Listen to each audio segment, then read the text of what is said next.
Então, bom dia. Se calhar, dava-vos início a esta tertúlia sobre o álcool, jovens do consumo do uso do álcool. Eu gostaria de agradecer o convite para estar aqui, para moderar esta mesa. Eu confesso que quando a doutora Isabel me convidou para moderar a mesa, a única coisa que vi assim por alto é que eram 5 pessoas. E pensei, é uma estratégia dela para que eu não falasse muito. E portanto era ótimo, fiquei descansado e portanto aceitei de imediato o desafio. Eis não quando me apercebo que não era uma mesa normal, tradicional, e é assim um espaço informal de conversa e que me obrigaria a ter um papel mais ativo e mais dinâmico. E apanhei-me susto, não é? E lembrei de uma história, de uma sessão que o Picasso organizou, uma sessão pública que o Picasso organizou, e estava a organizar e tal, uma sessão em que iria fazer uma pintura em direto e ao vivo, e a coisa estava muito organizada, já tinha 200 e tal participantes, um pouco como aqui, mais ou menos, e a página tantas, o assistente vai ter com ele e diz assim: "Oh mestre, nós temos isto tudo preparado, o senhor amanhã vai pintar ao vivo, em direto e tal, e se não lhe sai nada?" E diz o Picasso: "Não tem problema, é que eles assim ficam a perceber que isto não é fácil." E portanto foi a maneira como eu me senti em relação a esta mesa, que é, vamos ver como é que isto corre,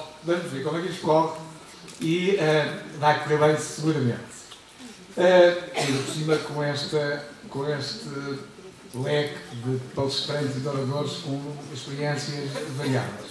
Já agora, só mais uma palavra e já vou passar a palavra, mas não gostaria de também deixar de fazer um comentário sobre a metáfora da designação do encontro entre margens.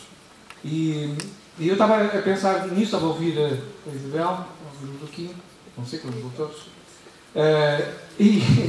e estava a pensar que é de facto uma excelente metáfora, não é? É uma excelente metáfora daquilo que nós vamos falar aqui. Vamos falar de jovens e vamos falar de consumos de álcool e de uso de álcool, e fez-me lembrar uma coisa. A imagem que eu tenho tem tudo a ver. Margens porquê? Margens porque margens são os limites, não é? O limite, a regra, aquilo que são organizadores mentais e organizadores psíquicos e organizadores da nossa relação connosco e com o mundo e com os outros também, isso por um lado.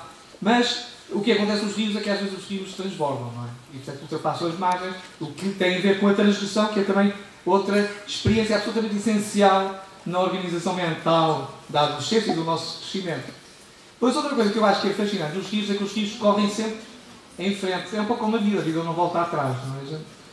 Tem que viver a vida, tem que ir elaborando as experiências que vai ter, mas sempre correndo para a frente, esperando nós que desaguemos num mar maior e com um alargamento de horizontes. Portanto, acho que tem tudo a ver com este processo de desenvolvimento, este processo de crescimento da adolescência. Ora bem, em relação ao tema, eu tinha pensado mostrar ali apenas 5 slides que têm a ver com um estudo que foi feito em mês escolar sobre as prevalências dos consumos dos jovens. E só para dar uma ideia, só para termos uma ideia em concreto há percepções sobre estes fenómenos, mas para termos uma ideia mais concreta sobre os dados efetivos do consumo que nos dizem os jovens, neste caso, do terceiro ciclo secundário. E mostrar-vos isso daqui a bocadinho. Antes disso, eu acho que era importante apresentar-vos os meus parceiros aqui de tertúlia e de sofá, e vou fazer a coisa de uma maneira que, se estiverem de acordo, que é, passo-vos o microfone e apresentam-se. Não, que é para ser uma coisa muito mais interativa. Portanto, apresentam-se já, dizem ao que vêm, não é? A expectativa têm. E depois também, já agora o Dr. Joaquim há pouco falava disso e a Dr. Isabel também, a ideia que eu acho que seria muito interessante é que, para além das perguntas que caírem aqui através das TIC, que pudessem partilhar connosco. A ideia é que isto seja mesmo uma conversa entre nós e, portanto, disponham e ajudem. Tá? Tu, mas ou para as duas senhoras? Ele é um cavalheiro, sempre foi. Patrícia. Então, bom dia a todos. O meu nome é Patrícia António e venho para conversar convosco sobre estas questões do álcool, uma vez que trabalho na unidade de alcoologia de Lisboa. Portanto, talvez possa partilhar um pouco também das minhas experiências, se vocês acharem isso interessante. E pronto, eu sou psicóloga clínica e é tudo. Para já. Para já. Agora vou ser trabalhar. Então, bom dia a todos. Clara André, sou enfermeira, sou professora nesta escola e estou aqui hoje para partilhar a experiência que tenho desenvolvido através da UNIS, que é a Unidade de Monitorização de Indicadores em Saúde da nossa escola, onde se desenvolve a atividade de extensão à comunidade. Eu desenvolvo na área da saúde mental, em 3 áreas, mas hoje traz-me aqui a questão dos consumos nocivos.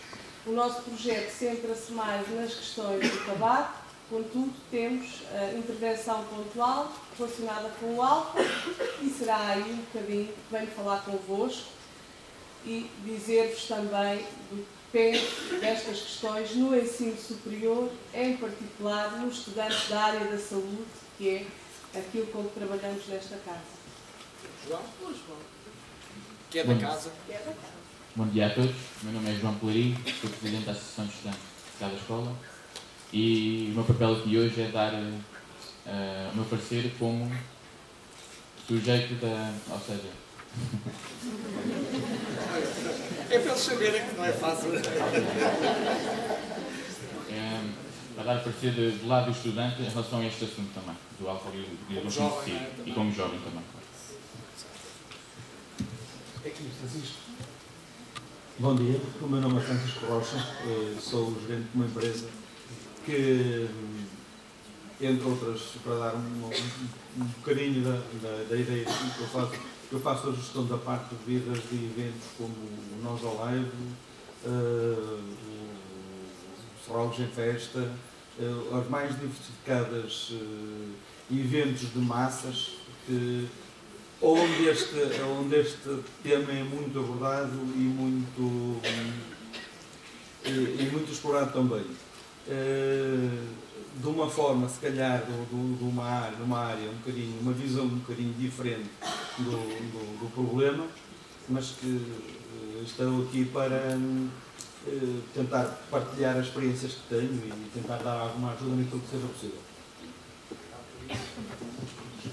Bom dia, o meu nome é Raul Melo, sou psicólogo, trabalho no SICAD, no Serviço de Intervenção dos Comportamentos Aditivos e Dependências, e estou ligado também ao Fórum Nacional do Álcool e Saúde, do qual sou um dos secretários permanentes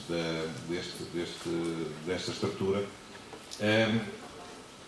Penso que também aquilo que me foi transmitido um pouco era que esperavam de mim que eu também partilhasse convosco a minha experiência em termos de ter acompanhado, de ter lançado primeiro e depois ter acompanhado durante bastante tempo a intervenção em contexto universitário, nomeadamente nos eventos e nas semanas académicas.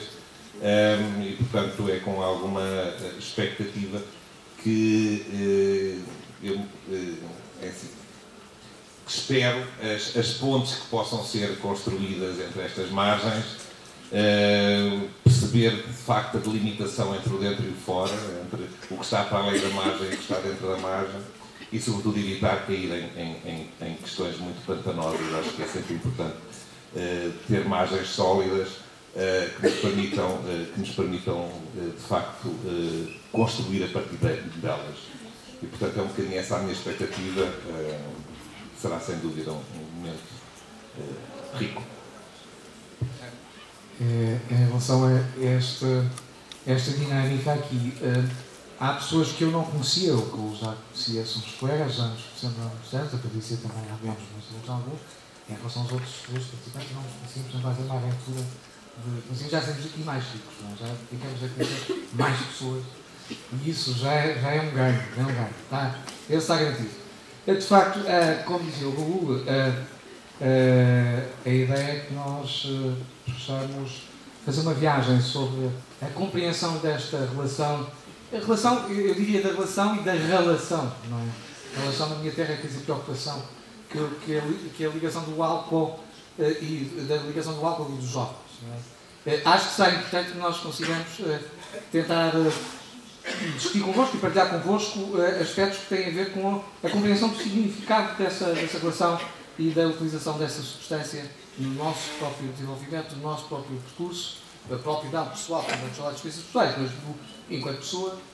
E depois também podemos partilhar, como já foi falado, podemos partilhar experiências de trabalho e experiências de intervenção, que acho que é importante também mostrar aquilo que já tem vindo a ser feito e para chegar àquilo que ainda falta fazer, não é? Como dizia a música, aquilo que ainda não foi feito, e acho que é importante. Esse é o desafio de todos nós, é o desafio para vós, enquanto estudantes e profissionais de saúde. Como dizia a letra da música, nós cuidamos dos outros, trabalhamos no cuidar, trabalhamos no acompanhar, isso é absolutamente essencial. Já agora, uma última nota, só para dizer o seguinte. Há um ditado africano que eu gosto de citar, que me foi passado, aprendi com a professora Carolina Pestana, que é: para educar uma criança é preciso a aldeia toda. E esta mesa tem, de certa forma, esta configuração. Eu gosto disto. Não são só técnicos, não são só PSIs, não são só profissionais. Temos a comunidade e temos os próprios jovens em ação, se quisermos, e aqui para partilhar connosco. Eu vou só mostrar então os ditos slides, só para dar uma panorâmica dos consumos e do abuso do álcool, muito rapidamente, então depois começarmos a conversa. Está bem? Eu acho que é importante termos esta base de partida, porque há um pouco aquela ideia no discurso social e no discurso dos adultos sobre os jovens. Os jovens têm costas largas, não é? E, portanto, já Sócrates, o filósofo, antes disto, dizia que a juventude está perdida, são os preguiçosos, não querem trabalhar, são os ociosos, etc. E portanto, essa imagem mal parada da adolescência e da controvérsia e da agitação, da inquietação da adolescência sempre perturbou os adultos e a ordem social, e portanto nós temos que ter sempre isso em linha de conta. Os jovens, nós hoje vamos falar dos jovens e vamos falar dos vossos consumos, ou dos consumos nessa faixa etária, sendo que, como sabem, não é um exclusivo deste grupo etário. Mas, de qualquer maneira, estes estudos são estudos que são realizados, foram realizados pelo IABT, Instituto Europeu de Toxicodependência, hoje CICAD, são relativos a 2011, não são os mais atuais, os outros estão em finalização, do último estudo, 2014, mas, de qualquer maneira, o que eu queria mostrar-vos era o seguinte. Em relação às prevalências, têm, ao longo da vida, prevalências nos 30 dias e prevalências no ano, nos 12 meses, mas nos 30 dias. O que eu vos queria mostrar aqui, tenho que explicar o que é que isto quer dizer. Prevalência ao longo da vida basta que um jovem tenha tido uma única experiência de consumo de álcool para que seja considerado nestas percentagens. Basta que tenha tido uma experiência ou ao longo de toda a sua vida, ou no último ano, ou no último mês, nos últimos 30 dias. O que é que eu gostaria de vos mostrar aqui, para sublinhar nestes quadros? É que, como era de esperar, há um crescendo de experiências de consumo de álcool ao longo da adolescência. Aqui a adolescência é uma adaptação minha, para dizer, dos 13 aos 18, mas os limites da adolescência podem não ser exatamente estes, mas o que se nota é que há de facto um crescimento de consumos dos 13 aos 18 anos, mas gostaria de sublinhar também o seguinte, é que se é verdade que temos uma percentagem de jovens que de facto aos 18 anos já experimentaram pelo menos uma vez na vida o álcool, cerca de 90%, temos depois que no último ano baixa para 86% e nos últimos 30 dias houve pelo menos 70% de jovens que conseguiram pelo menos uma vez álcool. Estes dados, como devem imaginar, mostram e ilustram claramente que a ligação do álcool, do consumo de álcool, ao processo de adolescência e à vivência dos jovens é uma realidade à qual não podemos fugir e sobre a qual nos propomos hoje a pensar e refletir um bocadinho.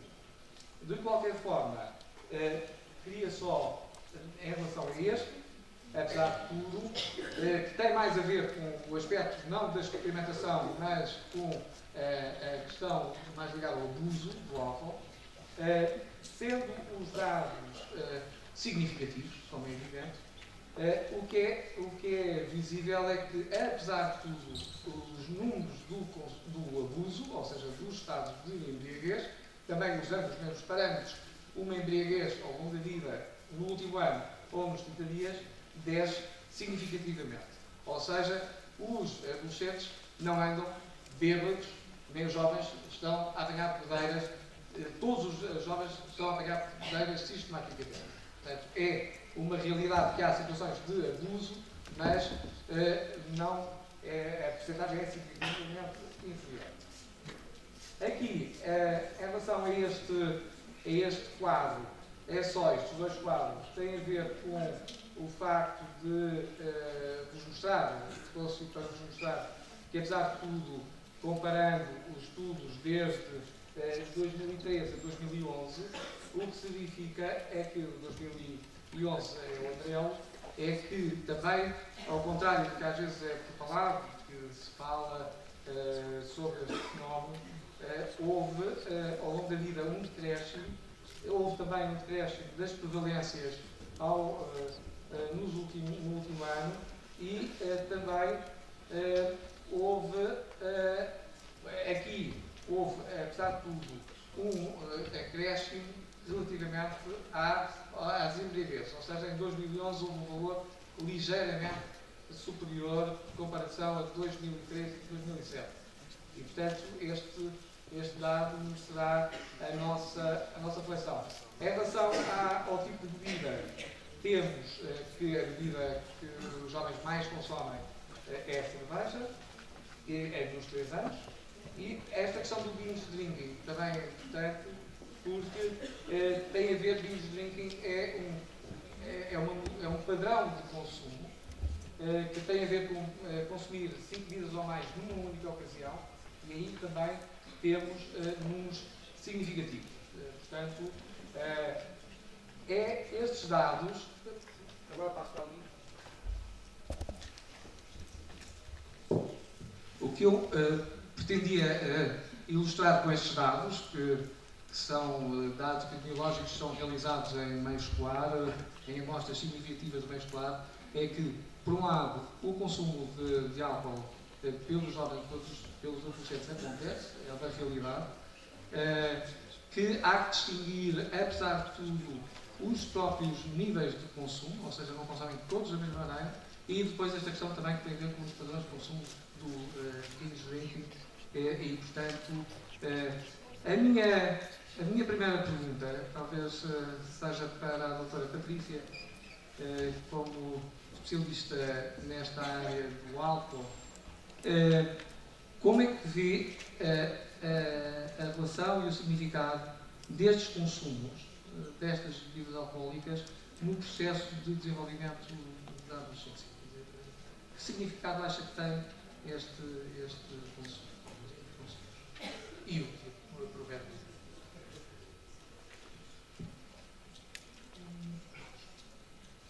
Bem, eu acho que há vários significados, talvez, mas como temos uma grande assistência, podemos de alguma maneira ter ouvido em primeira pessoa, mas o importante aqui pode ser um bocadinho o que é isto, a potência adolescente, uma da introdução também foi feita nesse sentido, que há aqui uma espécie de crescimento e de desafio de alguns padrões, há uma mudança da casa para a rua, para a escola, para os outros jovens, o efeito e a necessidade de pertencer a um grupo, a importância que isso tem e com isso nos identificarmos com o estilo desse grupo, com o estilo de vida, são características fundamentais de qualquer adolescência.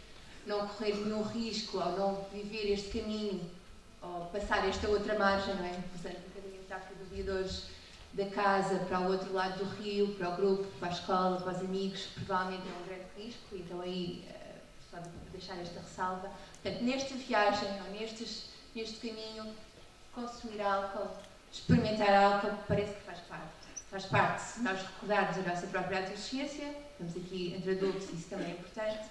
Faz parte, se nós agora estivermos nos dados que o Dr. Ângelo apresentou, e faz parte um bocadinho pelo que nós sabemos que acontece. O que não fazia tanto parte, que se calhar hoje, e os dados aqui dão uma pista importante, é que há novas maneiras de consumir, há novas mudanças neste padrão, e também esta viagem, ou esta travessia lá de casa, para a escola, para o grupo, para isto de ser crescido, também já tem novas dinâmicas. E por isso acho que isto tudo se transformou. Portanto, sendo assim um bocadinho mais concisa, provavelmente correr riscos e consumir álcool, se nós pudermos, como comportamento de risco, como outras substâncias, provavelmente faz parte da experimentação e de crescer. A forma como isso hoje em dia está a ser feito provavelmente traz novas questões, porque estas passagens já não são tão apoiadas. A travessia no rio parece que hoje em dia está um bocadinho mais descuidada por quem nos deve proteger, por quem deve proteger os jovens. E aqui vem a segunda questão que eu acho que pode ser importante para o debate, que é, de facto, estamos perante um processo de crescimento. O álcool é um neurotóxico muito, muito importante, eu acho que isso é um bocadinho desconsiderado. No outro dia, a cientista Manuela Grazina dizia uma coisa lá na unidade de alcoologia que eu acho que é mesmo muito importante, é assim uma espécie de molécula que se dá bem com todos. O que é que isto quer dizer? Quer dizer que, do ponto de vista neurobiológico, é uma molécula que vai, de facto, afetar muito os circuitos cerebrais. E isso importa saber. E depois, também do ponto de vista neurocerebral, está tudo ainda em crescimento. E isso também importa saber. E, portanto, há aqui uma espécie de encontro dentro do jovem, internamente e externamente, que traz algumas questões. É uma substância muito poderosa quando o cérebro ainda está em crescimento. Depois, como passa para todo o organismo, também é muito poderosa para os outros órgãos que estão em crescimento, nomeadamente as questões hepáticas, etc., o fígado, etc., etc. E, portanto, o que é que isto quer dizer? Quer dizer que é verdade que é uma experiência, se calhar para todos os jovens, e lá está, recordando a nossa adolescência, poderíamos dizer que é uma experiência normativa, disto de crescer. No entanto, não é inócua. Há alguns perigos e as novas formas de consumir álcool hoje em dia estão a traduzir esse perigo em coisas muito mais avassaladoras. Não é a mesma coisa beber uma cerveja e conversar com os amigos, ou 2 cervejas, do que beber 4 ou 5 shots. Porque se calhar 2 cervejas a gente demora para aí meia hora entre conversas, e diálogos, e sorrisos, e abraços, e 6 ou 7 shots são em 2 minutos.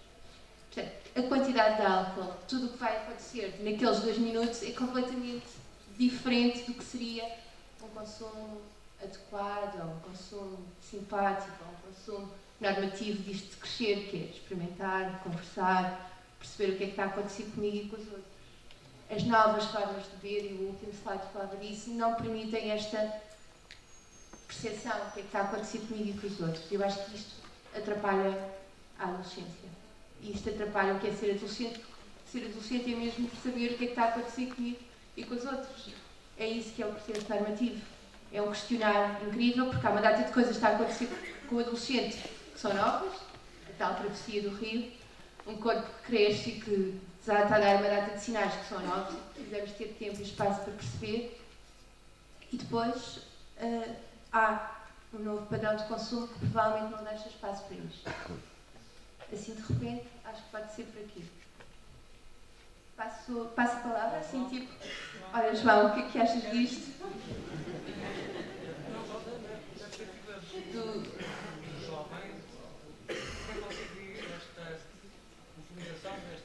importância. Eu fiquei com... Também vou agradecer. Ia pedir ao João para nos fazer um comentário também. E da sua perspectiva jovem, como é que se vê precisamente isto? Quer dizer, qual é o valor instrumental? Quer dizer, qual o significado? Porque é que existe esse consumo nos jovens? Quer dizer, o que é que se procura no consumo de álcool? O que é que se procura neste tipo de experiências? Que são experiências como dizia a Patrícia, são experiências de identificação, de partilha de um território, de uma dinâmica, que a construção de um sentimento de pertença, que é essencial. Mas na sua linguagem não precisa. Como é que você vê isto? E depois, acho, o desafio que a doutora Patrícia colocava era muito interessante, que era depois ouvir também desse lado em discursividade o que é que pensam sobre isto.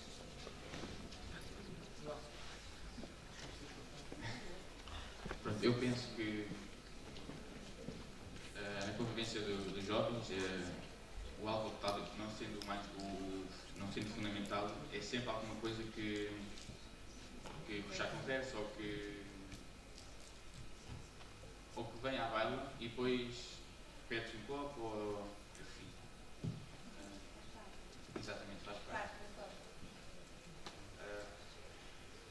Não é o mais essencial na partilha de experiências dos jovens, enquanto estão juntos, etc. Mas é uma coisa que acaba sempre por acontecer. Não em casa, mas mais nos cafés, mais nos jantares, etc. Nos dias à noite.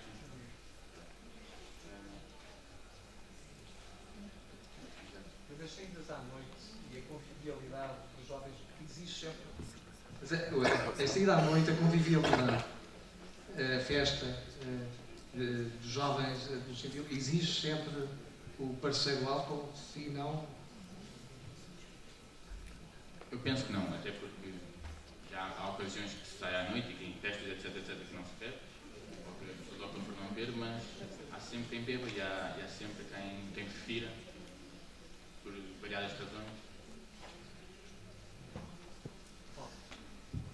Gostava de partilhar convosco uma experiência numa atividade académica. Ao chegar à escola, participei no jantar do caloiro, a recepção ao caloiro. Primeira e única. Ainda não consegui readequar o meu comportamento para voltar a estar. Porquê? Vi-me confrontada com uma imagem que não revia nesse contexto, nomeadamente a bebida alcoólica era servida dentro de garrafões de água, posicionados fisicamente ao ombro. Portanto, quem está habituado às atividades agrícolas, o aguadeiro no campo, coloca o cântaro ao ombro e serve a água. E a substância que era servida era vinho tinto, e tenho-vos a dizer vinho tinto, daquele que suja o copo e fica bem marcado, e era essa a bebida alcoólica que estava a ser servida como se fosse literalmente água. E a ser consumida de forma quase compulsiva. Foi a minha integração nesses jantares e quando cheguei a esta escola como docente. Ainda não consegui reposicionar-me para voltar lá e para ter alguma intervenção, porque acho que quando voltar lá tem que ser nesse sentido. Era só para vos partilhar e acrescentar um pouco na lógica do que a colega apresentou, das novas formas de consumo. Temos, efetivamente, novas formas de consumo, mas estas muito tradicionais também se mantêm presentes.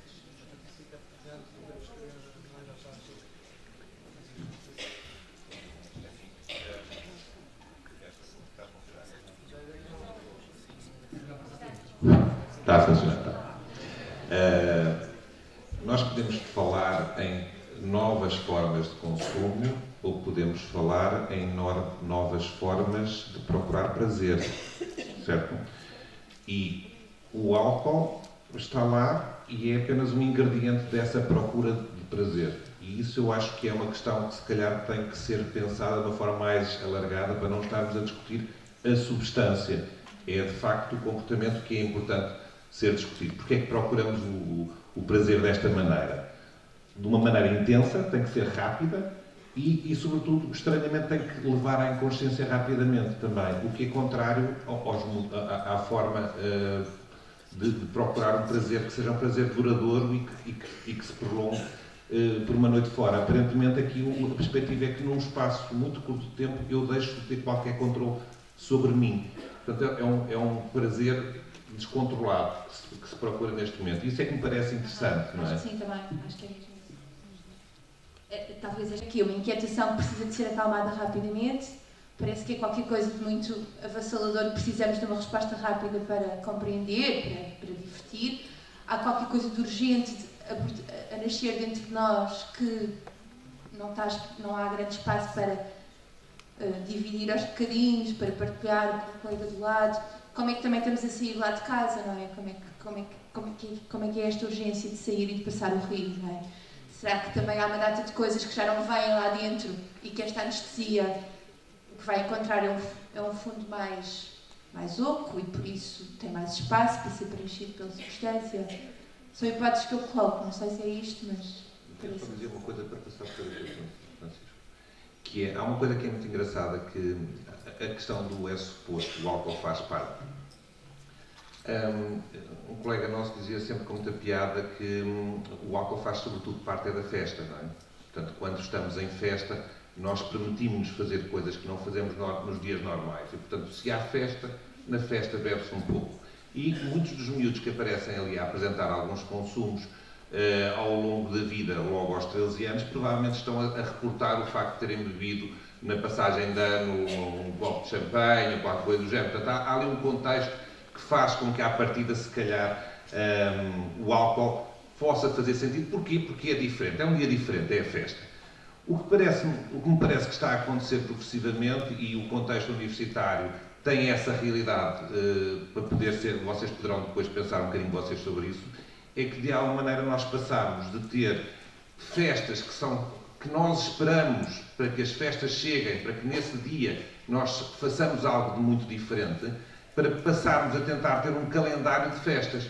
E, portanto, com uma sequência de festas, de festividades, de noites especiais, nesses dias, por serem diferentes, nós permitimos-nos fazer. Mas, como neste momento, esses dias de festa, por exemplo, se eventualmente todas as associações académicas fizerem uma festa, há uma festa todos os dias da semana, não é? E, portanto, se é possível, no fundo, passar a ter um calendário de festas, então, se eu me comportar de uma forma diferente em todas as festas, eu comporto-me da mesma maneira todos os dias. E, portanto, aquilo que era um padrão que só acontecia em ocasiões especiais, passa a ser qualquer coisa que eu, no fundo, torno habitual. E já não questiono, portanto, já é possível, não importa o quê. E isso parece-me interessante. E como temos aqui um organizador de festas, eu passava. Há na minha maneira de ver uma questão que é muito importante nisto. Primeiro, e eu já abordei aqui esta questão com dois dos colegas que tenho aqui hoje, que é assim, ninguém se pode substituir aos pais na educação dos filhos neste sentido. E eu, quando me refiro a isto, e voltando ali ao quadro, é assim, eu tenho uma filha e eu com 13 anos não permitia aquelas vezes. Esteja bem, não sei. Na minha ideia, fui educado assim e isso mas é a minha forma de estar. Agora, há muitos pais que permitem. Eu, na minha atividade, uma das coisas que tenho a gestão de 2 espaços de gestão noturna. Eu já tive uma senhora que chamou a polícia porque nós não deixámos entrar o filho que tinha 13 anos. E acusou-nos de discriminação. Portanto, há algumas coisas graves na sociedade, que nós nos perguntamos onde é que nós estamos e o que é que está aqui a falhar. E eu acho que tem havido em vez de haver evolução, tem havido uma recessão muito grande, uma realização muito grande neste sentido, porque muitas das vezes os pais demitem-se das responsabilidades deles. Isso aqui é grave. Nós vemos muitas vezes miúdos, eu digo miúdos, que muitas das vezes nem idade têm para entrar nos espaços nem nos eventos, embriagarem-se completamente antes de entrar. Com bebidas extremamente fortes, extremamente nocivas. Não estamos a falar de cerveja, estamos a falar de absintos, estamos a falar de miúdos de 13, 14 anos com os alcoólicos de absinto. Quem é minimamente entendido, eu acho que aqui estamos numa plateia que sabe o que é que isso representa, não é propriamente uma embriaguez de cerveja. E os pais que vão buscar um filho neste estado ao hospital não tomam uma atitude. E isto é grave, é visto acontecer na sociedade, é grave. Isto não tem a ver com acho que não tem muito a ver com as escolas, embora para as escolas possam nos dar, não tem muito a ver com os agentes económicos, tem muito a ver com os pais que se demitem completamente da responsabilidade deles. E se calhar tem que haver uma reeducação deles também, muito mais acentuada, que não será muito fácil, porque muitas das vezes, e eu acho que já toda a gente que está aqui viu nos eventos, quer de grande dimensão, quer nas casas de diversão noturna, o chamado, e portanto o nome que veio daqui ao lado aqui de Espanha, o botelhão que há à porta e que há na área circulante desses eventos, que são de pessoas que única e simplesmente se estão a embriagar antes de entrar no evento. Isto é que é difícil eu acho que é difícil de controlar, de explicar e é uma atitude das pessoas que se vê a aumentar muito rapidamente. Eu acho que é uma coisa que nos últimos 5 anos teve um boom enorme. Sim. Não sei, tenho um boom enorme. Eu ontem, em conversa aqui com o Donado, referi a um evento no país que é patrocinado por uma marca de cerveja, que tem uma grande superfície na área, que vende mais vodka, essa grande superfície vende mais vodka nos dias do evento que o evento vende cerveja. E lá dentro não se consome, dentro do evento não se consome, no espaço do evento não se consome vodka. Para termos um bocadinho a noção de quanto como é que isto acontece. Eu estava aqui a ouvir-vos e a propósito disto, o papel, a Patrícia há pouco já tinha deixado isso no ar, quer dizer, qual é o acompanhamento aos jovens, o processo de crescimento, etc. O Francisco agora levantava essa questão também. Eu não sei, pergunto mesmo e partilhava convosco. Às vezes a gente dizia, os pais demitem-se da educação dos filhos.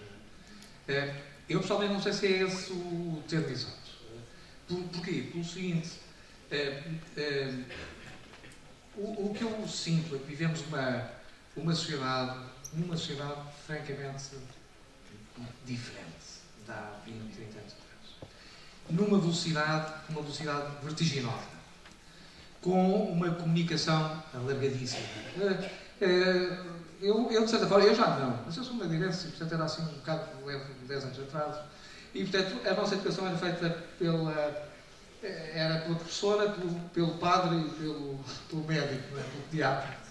E portanto eram estes os elementos significativos do processo educativo. Estou a caricaturar, mas havia essa limitação. Hoje o processo educativo, as experiências, os modelos com que os miúdos se confrontam e que incorporam e que interiorizam são muito mais alargados. Veja-se a net, contactos com a net, com as televisões, com as novas experiências. E a mim e era isso que eu já lançava esse pensamento. O que eu sinto é que é tudo muito mais apressado. Vivemos tudo muito mais apressado, vivemos tudo muito mais cedo, mais precocemente. No sentido de que todas as experiências são mais cedo. Isso cria pressões e cria alguma conflitualidade entre a experiência e a capacidade de elaboração mental e afetiva e emocional dessas mesmas experiências, não é? E o Raul há pouco dizia também, o próprio João falava nisso, quer dizer, o álcool e as substâncias, com estas características psicoativas, têm sempre uma função de busca de prazer, quer dizer, há ideia de que com aquilo eu fico mais dividido, com aquilo eu fico mais eufórico, etc. Ao mesmo tempo, no outro polo, também é uma fuga ao desprazer. Com aquilo também me sinto menos angustiado, menos sozinho, menos isolado, menos integrado no grupo. Portanto, para vencer também essas dificuldades que estão inerentes ao processo de desenvolvimento.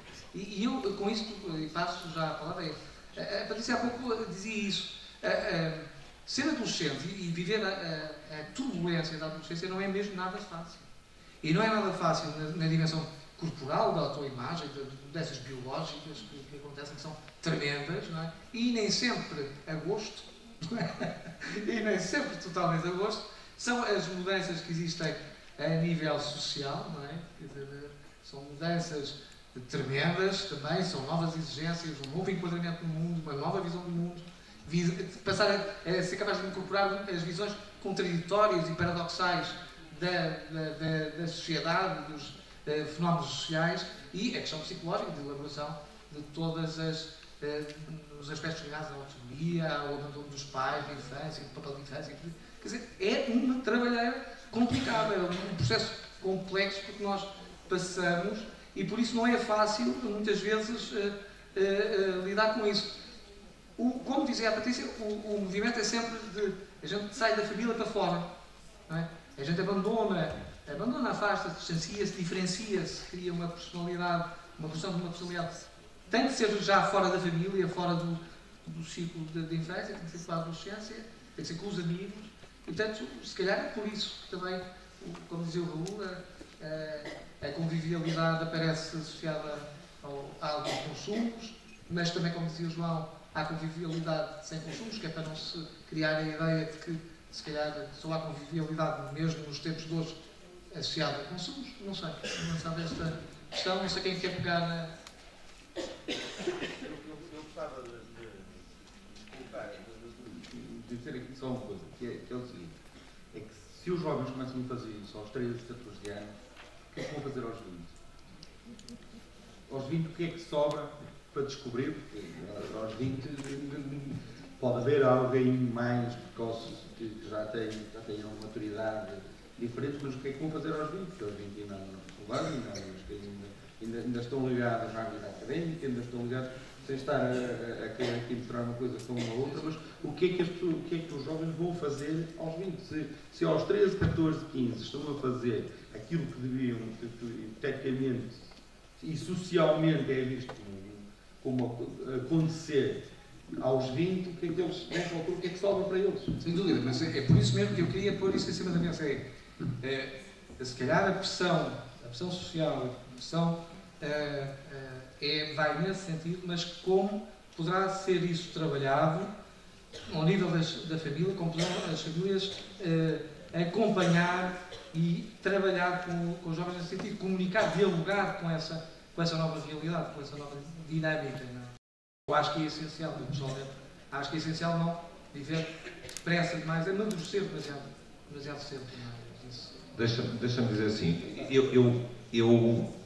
eu acho que há realidades diferentes. Estamos a falar dos 12, 13 anos, eu acho que o álcool aos 12, 13 anos tem um papel completamente diferente do que o álcool em contexto universitário. Não é? O Ângelo apresentou-vos dados que são dados do estudo em meio escolar. Eu pude participar num estudo piloto que incidia sobre o ensino superior, mais concretamente sobre a Universidade de Lisboa. E eu posso dizer que aqueles números não têm muito a ver com os números do contexto académico, porque tudo o que tem a ver com o consumo de álcool em intensidade dispara violentamente. E, portanto, aquilo que se faz numa fase da adolescência, em que de alguma maneira o álcool está lá como algo que dá estatuto, não é? Portanto, poder fazer qualquer coisa que neste momento inclusivamente me é negado, porque à partida, se não tenho 18 anos, não devo beber álcool. Portanto, poder desafiar isso é, de alguma maneira, marcar alguns pontos na minha noção de desenvolvimento. Agora, consumir álcool enquanto universitário não parece ter a ver com isso. Havia um autor muito interessante que trabalhava muito as questões do papel do álcool em termos de adaptação. Como o álcool tinha uma função adaptativa em contexto universitário. E que essa função adaptativa em contexto universitário frequentemente tem a ver com eu comportar-me de acordo com as regras que eu acho que são as regras do sítio por onde eu vou.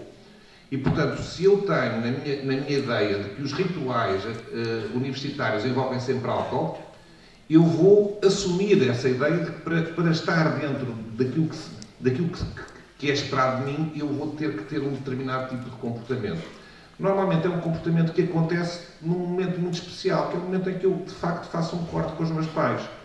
Há uma coisa muito engraçada, que é os pais acompanharem os filhos durante o secundário, o terceiro ciclo secundário, portanto ainda existe aquela perspectiva de que se vai fazer as matrículas, etc. A partir do universitário, os pais que vão acompanhar os filhos na matrícula, quanto muito vão no primeiro ano, que assim, há de pais que apareçam no ensino na matrícula, é uma vergonha nem pensar nisso, não é? Se ainda por cima for a perspectiva de que vou para uma cidade que não é a minha cidade de origem, isso significa que eu vou assumir a minha autonomia e, portanto, não há pais a controlarem coisa nenhuma, é o que eu vou fazer. E, portanto, é nesta perspectiva que nós devemos olhar para o álcool em contexto universitário. Não tem a ver com uma afirmação, tem a ver com uma adaptação. E tem a ver também com uma afirmação, mas uma afirmação no sentido de eu não controlado, eu não monitorizado. Por alguma razão, os pais acham que a partir do momento que o estudante é estudante universitário não precisa ser monitorizado. E, portanto, isso é uma boa pergunta para a plateia, não é para mim, acho eu.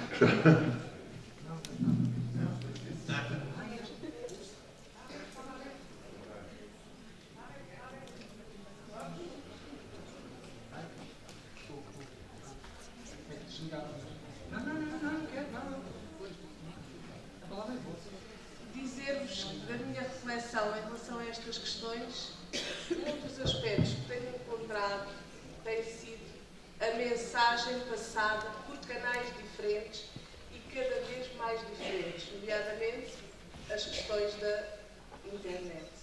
A publicidade, de forma indireta, muito presente. Na intervenção que faço nas escolas, trabalho essencialmente terceiro ciclo, 8º e 9º ano.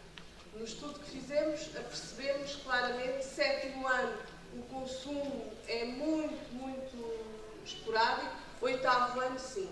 Portanto, os tais 14 anos, o início. Os casos que surgem de alunos em coma alcoólico, e muitas vezes somos chamados no decorrer dessas situações, acontecem mais no 8º ano.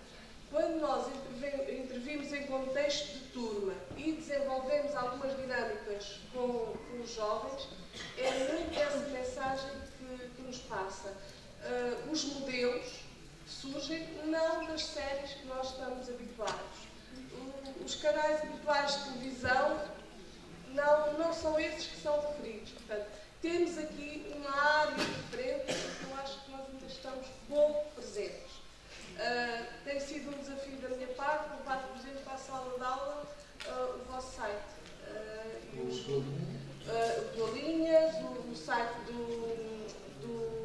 do CICAD, abrir, mexer, capacitá-los no sentido de eles têm de saber, desde o primeiro ano do ciclo, eles trabalham as questões do corpo humano e têm sites ricos em informação científica que os pode ajudar e informação dirigida à idade deles. E acho que isso tem sido uma mais-valia nas nossas instituições, procurar adequar a linguagem.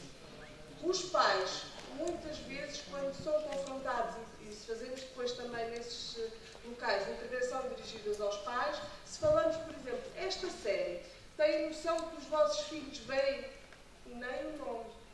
Portanto, é uma série que é seguida, é semanal e é perfeitamente acompanhada, mas é acompanhada no computador, fora completamente, em casa, mas fora do acompanhamento da família e da discussão em família. E penso que essa é mais uma realidade que nós temos que estar atentos. Já passo, Patrícia.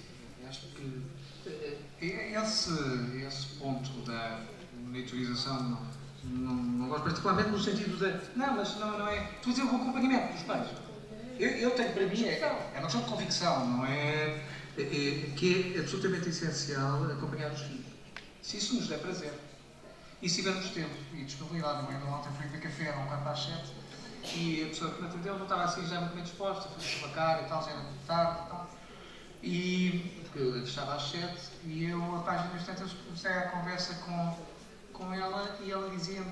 Eu perguntava, está cansada já, não é? Ao fim do dia e tal. Dizia, não é bem cansaço, é que eu vou para casa ainda e tenho que preparar o jantar, e tenho que ter os miúdos, um dos X de idade, não vou dizer, por jantar por nós, etc. E portanto, não é fácil. A vida de pai não é fácil. A vida atual dos ritmos atuais não são fáceis para como dizia o Raul, para esta monitorização, para este acompanhamento. Eu também, quando dizias que no 6º e no 7º ano,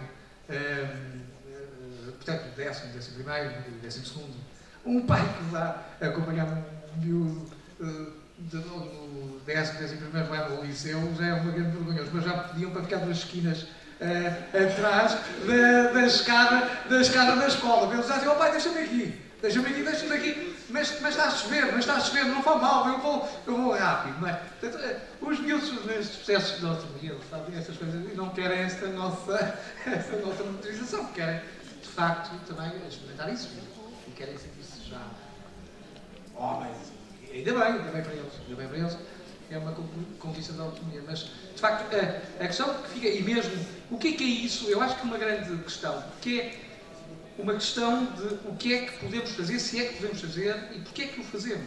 O que é isto de acompanhar os filhos? O que é isto de acompanhar as pessoas? O que é isto de crescer com eles? Quer dizer, que papel tem deste plano? A gente está aqui a falar dos consumos na adolescência, nos jovens, etc. Mas já que as questões ligadas aos consumos e à relação com o prazer, e com o desprazer, e com o sofrimento, só se inicia na adolescência, não é facto, não temos essa ideia, não é? Portanto, era lançar isto, o papel, há pouco dizíamos, o Raul falava nisso, e falava nessa questão que é o velhinho triângulo do Oliver Stein, não é? Para compreendermos qualquer comportamento humano, temos que ter a pessoa de um lado, temos que ver o contexto, temos que ver a substância. É dessa dinâmica, da interação desses três elementos, que se gera, que se toma uma decisão e que se assume um determinado comportamento, não é? E, portanto, é da complexidade dessa dinâmica. Patrícia. Vou repegar um bocadinho esta questão, então, do contexto universitário, da adaptação. Acho que também pode ser importante clarificar aqui uma coisa. De facto, consumir aos 18, 19 anos, aliás, podemos agora a lei, que eu acho que deu aqui um input importante, porque introduz no discurso social qualquer coisa que a ciência, a investigação também defende. De facto, a maturidade para lidar, lá está, com esta substância que é muito complexa e que do ponto de vista tóxico é muito forte, precisa. No outro dia estava numa formação e eu vi um colega que falava da questão do hardware e do software. Precisamos de ter aqui uma maturidade para lidar com esta substância. Eu acho que, pegando aqui um bocadinho, maturidade que é biológica, psicológica, etc.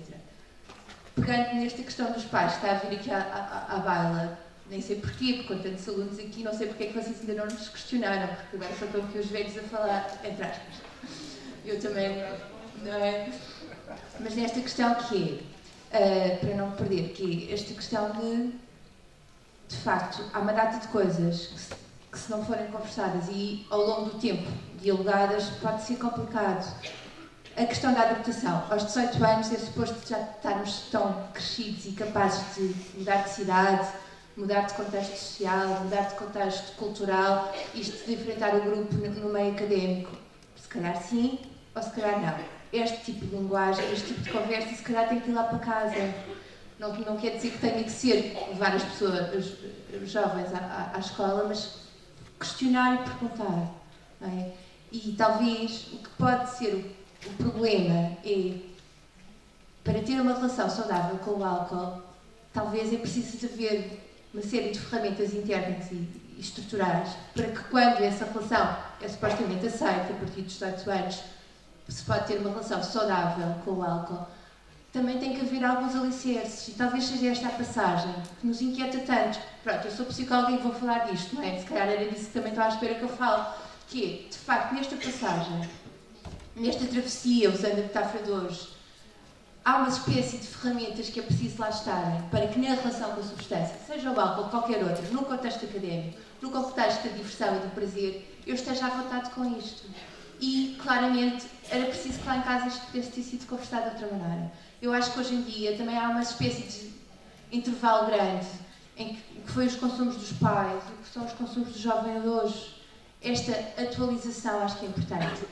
No trabalho, às vezes, da redução de riscos, e está aqui a colega da redução de riscos dedicada, porque acho que é sempre importante que ela possa falar disto, que é uma grande questão, que é como é que se pode fazer uma redução de riscos em relação ao álcool quando há esta nova realidade dos jovens, não é? Como é que se chega à universidade e se vai falar destas questões? Provavelmente é preciso falar desta molécula, é preciso, eventualmente, poder passar a mensagem que se pode ter uma relação saudável, que é preciso alguns ingredientes para isso, como é que os próprios pais e como é que as famílias vão viver estas relações. Se calhar já houve rituais mais acompanhados nos consumos de álcool. As festividades que o Raul falava lá atrás do que hoje. Eu acho que hoje as festividades, não sei se são tão preenchidas de adultos que podem de algum modo servir de modelo identificatório na relação com o álcool. Eu fico um bocadinho sem saber se isto hoje em dia já é assim ou não.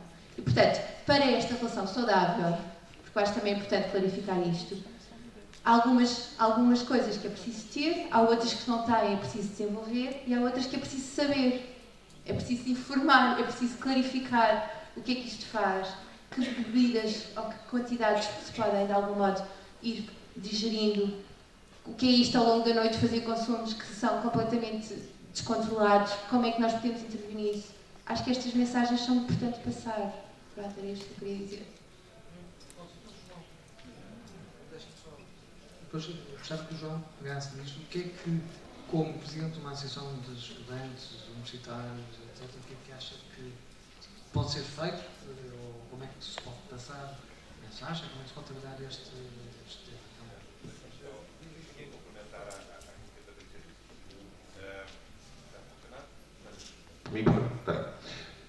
Que é, há uma coisa dentro do equipamento. Nós temos neste momento uma lei que muda e a primeira reação é um bocadinho que estes tipos são chatos, não é? Portanto, estes tipos vêm dar cabo da nossa diversão porque vão passar para os 18 agora e vai haver aqui uma reação. E uma das coisas que, dando continuidade àquilo que a Patrícia estava a dizer, é importante explicar porque é que a passagem para os 18 anos faz sentido. Aliás, até porque é que a passagem para os 21 anos faria sentido e não os 18. Uma das coisas que é muito importante transmitir é que, precisamente, nós vamos fazendo a gestão das nossas grandes decisões enquanto o nosso sistema nervoso não está completamente maturo, vamos fazendo uma gestão em que, de alguma maneira, aquilo que nos consegue travar são as emoções. Portanto, as emoções são coisas que nos aceleram, não é? E, portanto, em função da paixão, do entusiasmo, do prazer, eu tomo iniciativas, mas quando eu preciso de travar, eu preciso de qualquer coisa que está em maturação e que só está maturo, de facto, aos 25 anos. Que aqui é a área do pré-frontal e que basicamente é responsável pela capacidade de controle, pela capacidade de planeamento, pela capacidade de antecipar consequências. Ora, se aquilo que é o meu travão só vai estar pronto aos 25 anos, e se ainda por cima, quando eu vou fazendo consumos de álcool, sei que estou a dar cabo, estou a afetar precisamente a maturação desse apetrecho, o que eu estou a dizer é que quanto mais álcool entrar e quanto mais cedo essa substância agir sobre a maturação do lobo pré-frontal, obviamente menos travão eu vou ter. Ok? E isso é uma questão que é muito importante para se explicar, que assim, o que está a ser posto em causa não é propriamente se a pessoa fica, do ponto de vista da saúde, doente ou não doente, não é isso que está a ser posto em causa. O que está a ser posto em causa é a capacidade que aquele jovem vai ter, eventualmente, de fazer um planeamento e de se posicionar face ao seu futuro. E nós já percebemos, e vamos percebendo isso, que uma das questões complicadas para os miúdos é percepcionarem esse futuro. E, portanto, se existe um descrédito, se existe uma menor crença de que existe um futuro organizado a que eu possa ceder, novamente, por pescadinha de rabo na boca, o álcool volta a fazer sentido. Que é assim, se eu não tenho nada a perder, então vamos nos divertir. E, portanto, este processo é um processo complicado. Uma última coisa, em função do que está a ser dito em relação aos pais, há uma coisa que também que me preocupa e que vale a pena, pelo menos, ser questionada. Obviamente, eu costumo brincar muito com esta ideia de que os pais, quando são pais de filhos, são pais que estão na fase de desenvolvimento dos filhos. Portanto, quando o bebê acabou de nascer, os pais são pais bebés, porque nunca tiveram a experiência de terem bebés antes e, portanto, estão tão imaturos em ser pais como os bebés que acabaram de nascer. Quando os pais são pais adolescentes, obviamente, pais de adolescentes são pais adolescentes, porque estão a lidar com uma série de rupturas também. Normalmente, quando os filhos estão no auge da sua sexualidade, estão os pais a questionarem a sua sexualidade. Não é? E, portanto, esta perspectiva de que estou a gerir as crises do meu filho, mas ao mesmo tempo a gerir as minhas próprias crises, coloca-me, por vezes, numa posição de ser mais brando na leitura da crise do outro. E, portanto, neste momento temos, por vezes, um conjunto de pais que olham para a sua experiência e dizem: não há problema, porque eu também, quando tinha a idade deles, também fiz o mesmo. E aqui não há problema em haver esta proximidade em relação aos filhos. O problema é se essa proximidade corresponde, de alguma maneira, ao abdicar de ter o tal papel de ser margem. Se eu não quiser ser margem, de facto, aquilo que eu crio é um pântano. Há ali uma zona em que a água entra e, portanto, torna a margem muito porosa, muito pouco, e que, de facto, é uma armadilha. E quando os pais, numa posição de serem muito porreiros, muito tranquilos, os pais amigos, de facto, aquilo que acabam por criar são margens lodosas, margens pantanosas, que, à partida, não ajudam muito a que o rio siga um rumo muito bem definido.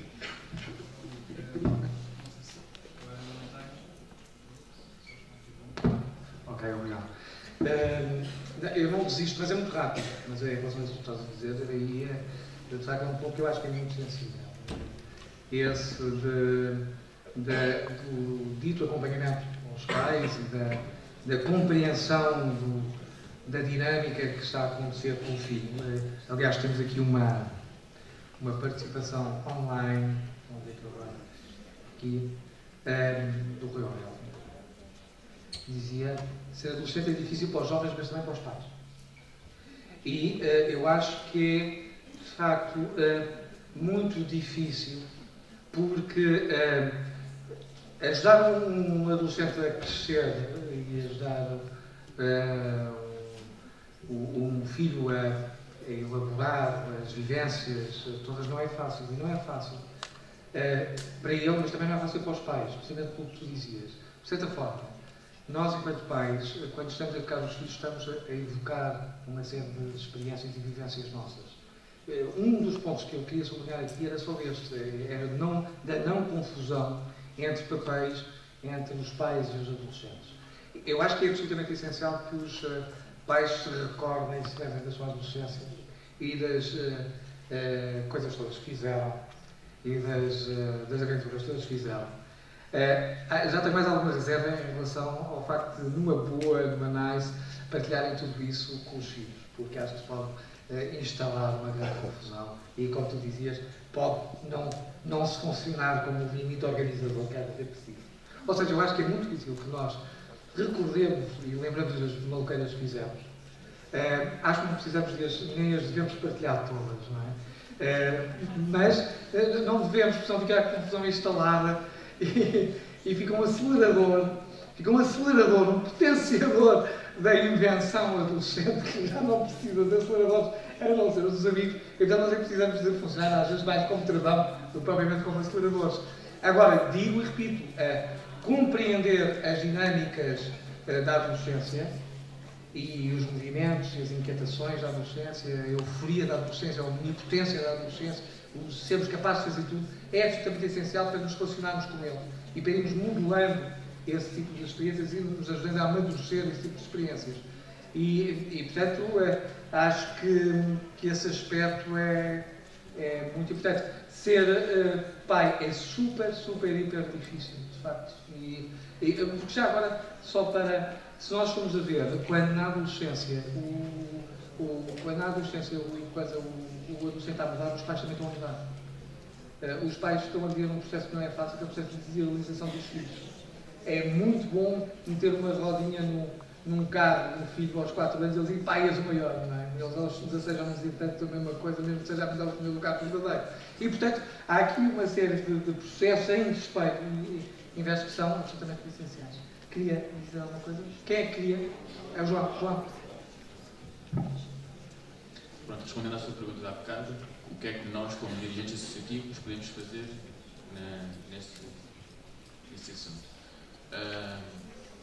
Eu não sei se nós podemos fazer isso, porque é uma tarefa difícil, porque os estudantes, quando nós fazemos arraiais, festas, eventos académicos, estão à espera que nós tenhamos álcool para consumir. Ou seja, e se nós não tivermos, a meu ver, é complicado. Pronto. Mas podemos ter um papel de transmissão de informação, ainda por cima nós, no nosso caso, que somos uma escola de saúde, estamos a estudar para ser enfermeiros e temos essas informações, podemos passar essa informação, podemos advertir, mas penso que é uma tarefa difícil de realizar e de conseguir atingir com sucesso. Mas não desista, no sentido de isso é ao nível da função de saúde, da redução de riscos e etc. Tem sempre essa... Como é que fazem essa intervenção em concreto? Ou não têm propriamente iniciativas concretas? O que nós vamos fazer é workshops, conferências que podem ser sobre esses assuntos ou não, mas não, por exemplo, agora na semana académica passada houve a intervenção do PRI, na semana académica. Ok. Pronto, já trabalhamos nesse sentido, mas acho que ainda está a iniciar, pelo menos aqui no nosso lado. Sim, exatamente. Eu queria aproveitar, aliás, esta formação para elementos associativos, da nossa, esperar pelos pares, pelos estudantes, e ter os estudantes fazerem essa transmissão de informação aos outros estudantes.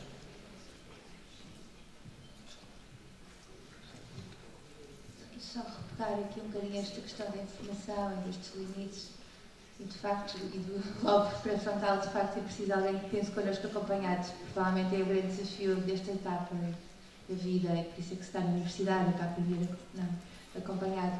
Eu penso que é importante também dar a ideia de que, de facto, quando o contexto muda para festas todos os dias, portanto, naquilo que o Raul disse, muda a relação com o álcool todos os dias e coloca qualquer um de nós que se relacione todos os dias com esta substância, numa rota de colisão. Isto quer dizer o quê? Uma relação continuada todos os dias com o álcool, mesmo que não seja uma embriaguez continuada, é uma relação que pode conduzir qualquer um de nós ao risco da dependência. E eu acho que isto também é importante passar.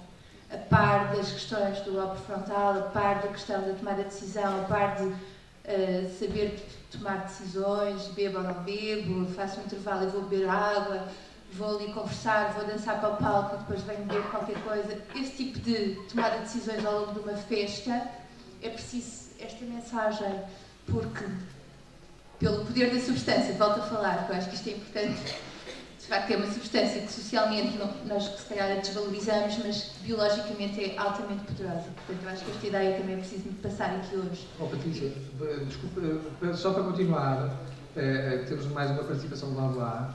Diz assim. Mas porquê que as pessoas não falam? É só pelo computador? Não sei. Talvez seja esta a nova realidade. É a liberdade de...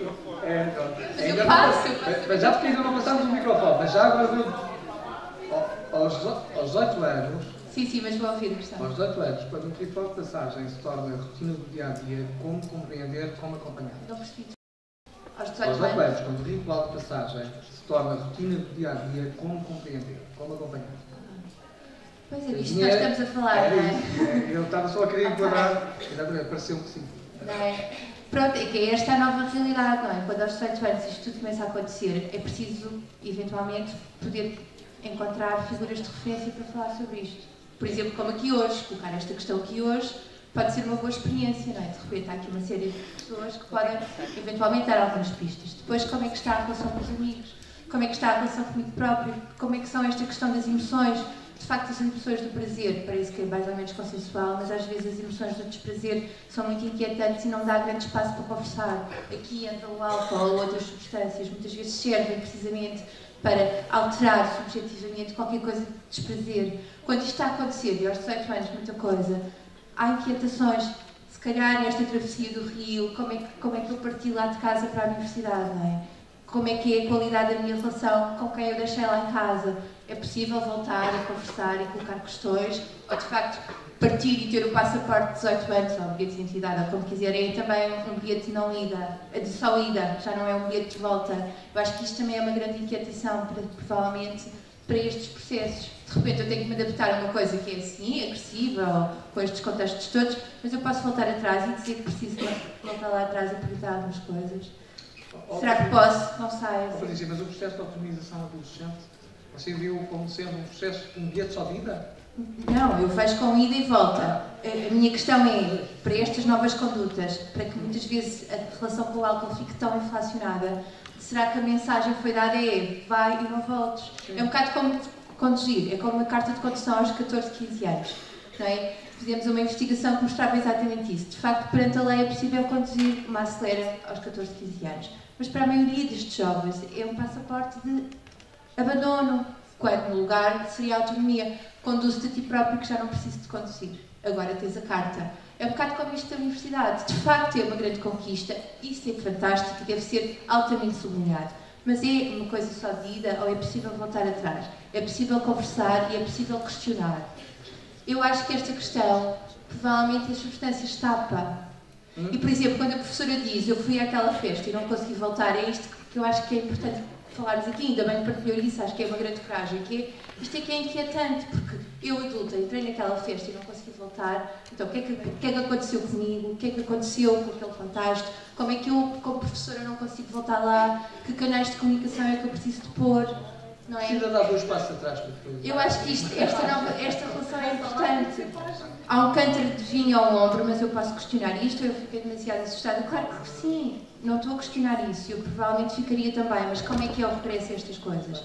No outro dia uma professora universitária dizia-me isso, ela dá aulas em Belas Artes em Santos, em Lisboa, e dizia-me, bem Patrícia, eu não sei muito bem o que fazer, porque realmente eles entram na sala, altamente alcoolizados, não conseguem estar lá, o que é que eu faço com isto? Mas conversas com eles, não faço nada, fico quieta, parada, mas como assim? A adolescência é isto, o comportamento vem primeiro, depois vêm as palavras e os pensamentos. Então, se o comportamento está dentro da sala, se de repente está lá dentro, vamos ter que fazer alguma coisa com isto. E é conversar. Se calhar, no primeiro lugar, é até dar um abraço e falamos a seguir a aula. Não é? Se calhar, olha, vamos cá discutir isto. Estás a dizer que achas que não consegues fazer nada, João, mas vamos lá pensar sobre isto. Como é que não consegues fazer nada? És o Presidente da Associação de Estudantes. À partida, isto é uma grande questão. Foste eleito por alguma razão. Certeza que tens imensas capacidades de liderança e não sei o quê. És estudante de enfermagem. Claro que podes fazer imenso. E eu acho que isto é que está a acontecer. Uma espécie de medo paradoxal. Vamos travar, não faço nada, não digo nada. Não pode ser. Não pode ser porque a conversa vem dos adultos. O comportamento vem dos jovens. E é este o diálogo que é preciso cruzar. Não vamos esperar que eles nos venham dizer as coisas, porque eles não vão dizer. O lobo frontal está em desenvolvimento, já falámos isto tudo aqui.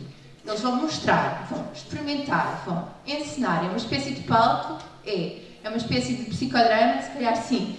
Eles vão pôr à prova e se o adulto fica em pânico, porque é natural que fica, não me leva a mal, eu só estou a dizer isto que é a realidade. Foi aquela professora, foi agora aqui hoje, é o João a dizer isto, pá, não pode ser. Eu acho que isto é que é preciso questionar. Não é? O colega a dizer, bem, eu, pai, faria isto diferente. Mas claro que ele não vai tratar dos filhos dos outros, como é evidente, não é? Contar nas suas festas. Mas só poder dizer isto desta maneira, só poder dizer isto desta maneira é importante. Temos que terminar. É muito rápido. É muito rápido e vai um bocadinho no oposto. Porque, de alguma maneira, é assim, uma primeira questão, quando um ritual de passagem se transforma numa coisa continuada, deixou de ser um ritual de passagem, passou a ser um ritual de estar, não é? Porque a passagem pressupõe que, a partir do momento que se passa, que se é integrado, deixa de ser necessário o comportamento. Portanto, se eu continuo a mantê-lo é porque não tem fim a tarefa. Isto é uma primeira questão. E, portanto, a primeira questão que eu acho que nós temos que fazer no fundo com esta gente, quando se entra nesta lógica de que é uma imposição, ou seja, eu tenho que cumprir porque é um ritual de passagem, portanto, como é um ritual de passagem, não há outra, eu tenho que o fazer. Isto é um argumento muito forte, tem a ver que eu tenho que ser conforme aquilo que é esperado.